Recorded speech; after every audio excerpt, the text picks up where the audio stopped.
Thank you all. Thanks for coming Facebook out. message. What a beautiful sunny Saturday we've got. I appreciate your stopping over and giving me a chance to say hello. There are some new faces here, I suspect, so I'm going to just loop back a little bit with a quick introduction, and then we're going to be around just for a little while if you want to ask some questions if I didn't get something you want to know about. Just a fast intro. I'm an engineer by training. I served as an Army combat engineer officer.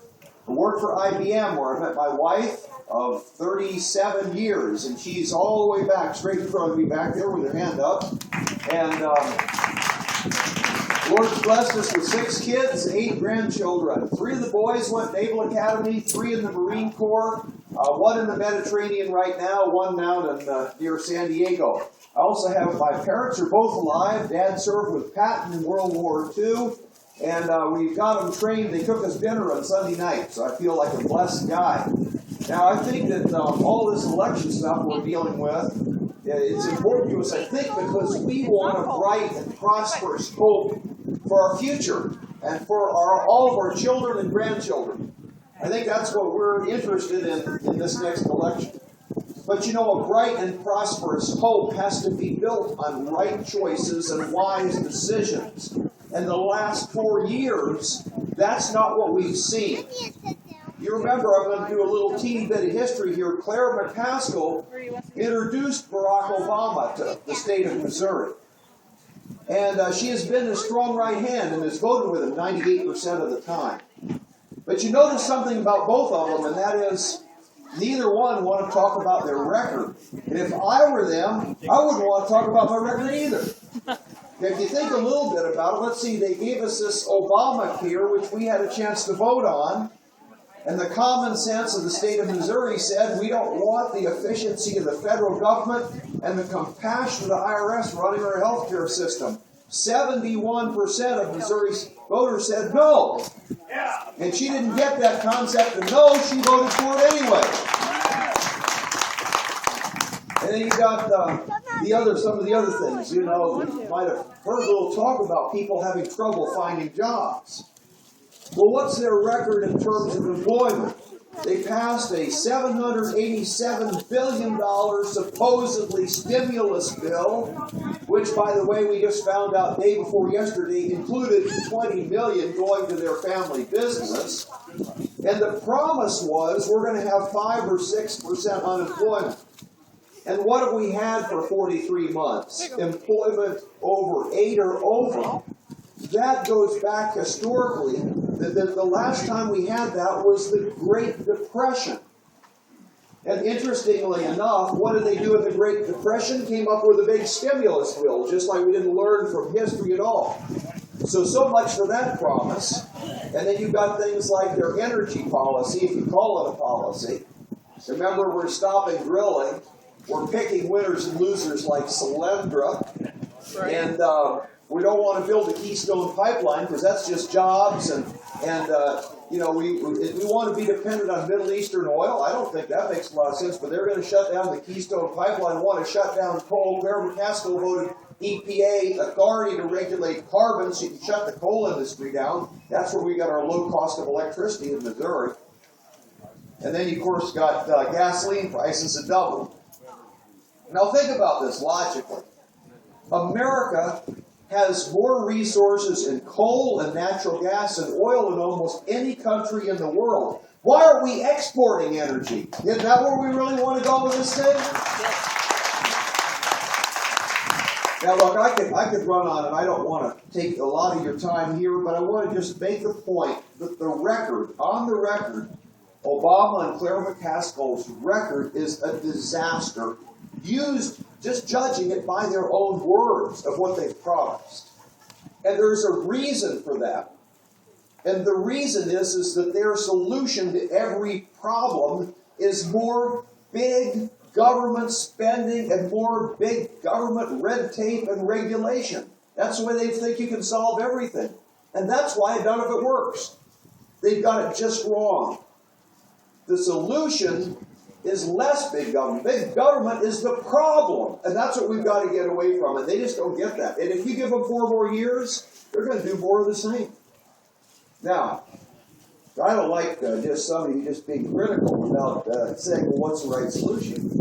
And the solution, I bet you every one of you, because you're here, I bet you know the solution. It's something that either they didn't learn or they forgot, and that is, what is the secret of America's greatness? How is it that 4% of the world's population could have developed the technology and the medicine and all the things that have spread all around the world because of what Americans have done? What was the secret of that? And I would suggest to you, it's the visionary idea that there is a creator that intended every one of you to have life, liberty, and the pursuit of happiness. We put first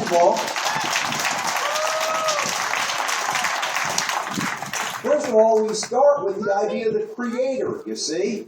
And that means that God intended you to have life, liberty, pursuit of happiness. Not the Supreme Court, not the President, not the Congress. It starts with Him. And then that freedom that He blesses us with goes to you, and the government is supposed to be your servant. That's the way it's supposed to work. Of course, we put life first, don't we? Because if you're dead, nothing else makes a lot of difference. So we put life first.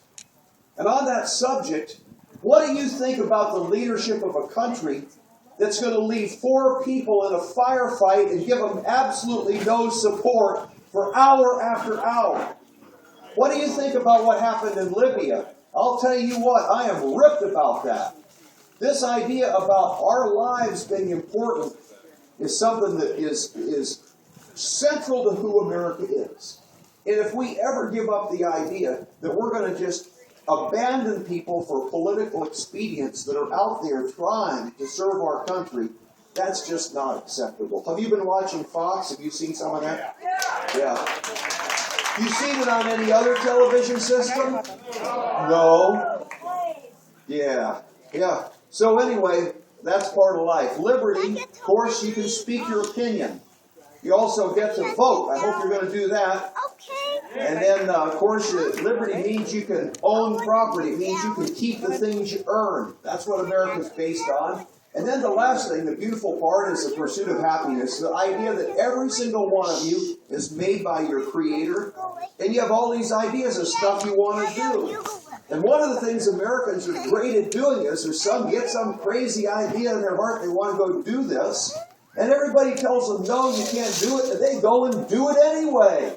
You don't want to tell Americans that you can't do something and it won't work, because we're in the habit of proving people wrong when they say that. Do you remember that old guy, Thomas Edison?